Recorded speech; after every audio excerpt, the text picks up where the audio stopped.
नमस्ते दोस्तों, स्वागत है आपका मेरी नई कहानी में। मेरा नाम दिया है और मैं आज एक सफल और पढ़ी लिखी लड़की हूँ, औरत हूँ। पर मेरी ज़िंदगी के पीछे एक ऐसा खौफनाक अंधेरा छुपा हुआ है, ऐसा राज छुपा हुआ है जो मैं कभी भूल ही नहीं सकती।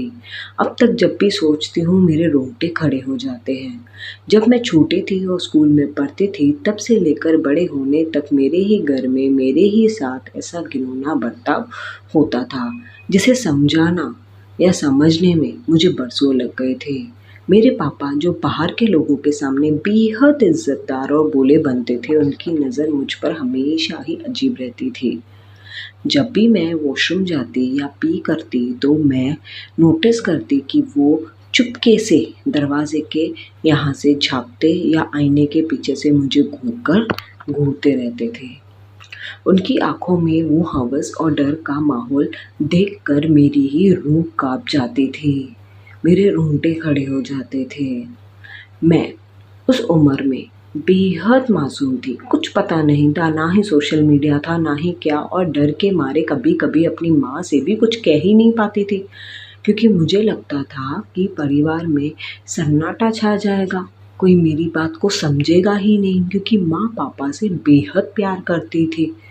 पापा का हर वक्त मेरे आसपास घूमना और मेरी हर एक एक्टिविटी पर नज़र रखना, ऐसी गंदी नज़र रखना कि मेरे दिल में एक गहरा डर पैदा कर रहा था, जिसे मेरी पढ़ाई और मेंटल हेल्थ दोनों पे पूरी गंदी तरीके से अफेक्ट हो रहा था, तबाह हो रहा था। जैसे जैसे मैं बड़ी हुई मुझे एहसास हुआ कि जो मेरे साथ हो रहा है वो कोई बाप का प्यार तो नहीं है, बल्कि एक घिनौनी हवस है जिसे मुझे हर हाल में रोकना ही होगा। मैंने रोने धोने के बजाय चुप रहकर इस अत्याचार को सहने के बजाय एक डासू फैसला किया, प्लान बनाया, कुछ ऐसी साजिश का पर्दाफाश करने के लिए, और मैंने ये सोचा ही कि मैं पर्दाफाश कर कर भी रहूँगी। एक शाम जब घर में कोई नहीं था, बिल्कुल सन्नाटा था, मेरी मम्मी भी बाहर गई थी किसी काम के लिए, तो पापा ने फिर से वही गंदी करतूतें करने शुरू कर दिए, कोशिश करनी शुरू कर दी। वॉशरूम के पास आकर चुप गए और बार में मैंने पहले से ही अपना मोबाइल एक सेफ जगह पर रख दिया था, छुपा दिया था, ताकि वहाँ पे सब कुछ रिकॉर्ड हो सके, जिसमें वीडियो रिकॉर्डिंग प्रॉपर हो सके। और मैंने उनकी इस घिनौनी करतूत को रंगे हाथों रिकॉर्ड कर लिया था। जब मैं बाहर आई और पापा ने मुझे डासू बातों में फंसाना शुरू कर दिया, मतलब बहुत बटरिंग करने लगे, उनकी कोशिश बातों में सुनने लगी, तो मैंने बिना डरे उन्हें वो वीडियो दिखा दी।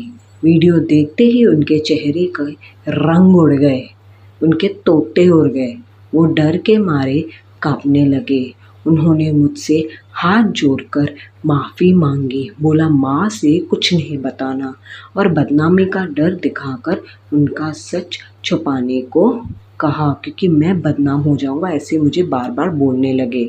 मैंने बिना एक पल गवाए मम्मी को घर बुलाया और उनके सामने वो वीडियो चला दी। मम्मी अपनी ही मर्द की इस गंदी करतूत को देखकर सुनकर ये घसीन और उनकी आंखों से आंसू बहने लगे। मैंने तुरंत पुलिस को फ़ोन लगाया और उन्हें साइबर सेल और चाइल्ड अब्यूज़ के तहत सारे सबूत दिखाकर रंगे हाथे उन्हें जेल भिजवाया, क्योंकि ऐसे दरिंदे को बाप कहना बाप शब्द का अपमान है। परिवार के बाकी लोगों ने मुझे रोकने की कोशिश की, कहा कि इसे घर की इज्जत मिट्टी में मिल जाएगी, मत बताओ अपने बाप के लिए, कुछ भी मत बोलो, तुम्हारा बाप है, गलती हो गई, उससे माफ़ कर दो।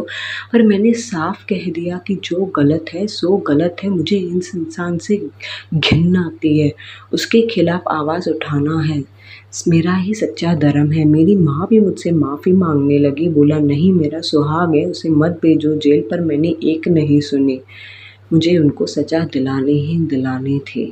कहानी कैसे लगी? अच्छी लगी तो लाइक शेयर एंड सब्सक्राइब कर देना, और मैंने जो स्टेप लिया उसके बारे में भी मुझे बताना कि मैं सही थी या गलत थी कमेंट सेक्शन में। बाय।